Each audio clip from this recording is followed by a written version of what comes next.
ভাই আজকে আমার ছোট ভাইয়ের বিয়া, অথচ আমি তার বড় ভাই, আমি এখনো আবিয়াতা। ভাই আজ থেকে 8 বছর আগে আমি বাহরাইন আইছিলাম।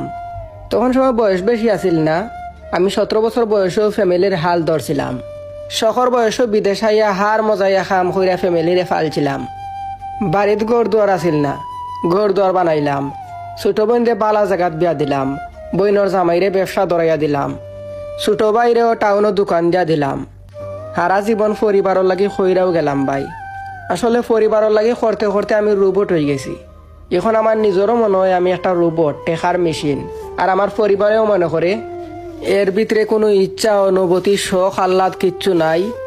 টেকার দরকার হইলেও তারা আমার লগে যোগাযোগ করে, আর নাইলে আমার খোঁজ খবর নেওয়ার মতো কেউ নাই। সব তাকে কষ্ট লাগছে ভাই। গত 2 বছর ধরে আমি দেশ আইয়া বিয়া শাদী করার চিন্তা ভাবনা করলাম।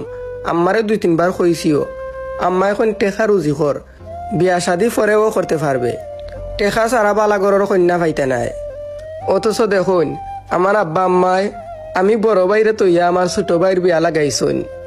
আমার একবার জানানির প্রয়োজনও মনে করছেন না।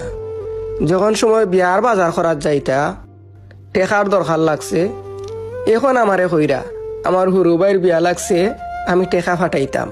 আমি আমার আম্মারে জিকাইলাম, আমারে তুইয়া আমার হুরু ভাইয়ের বিয়া, আমি তো 2 বছর ধরে তোমরা কইরাম আমি বিয়া করতাম, আমি বিয়া করতাম।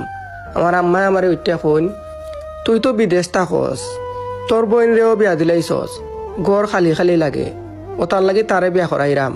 আর তোরা তো কইলাম ওই টেকা পয়সা রুজি কর, এরপরে তোরে দেশ আইন না বালাগর তাকে সুন্দর এগু বউ আনমু।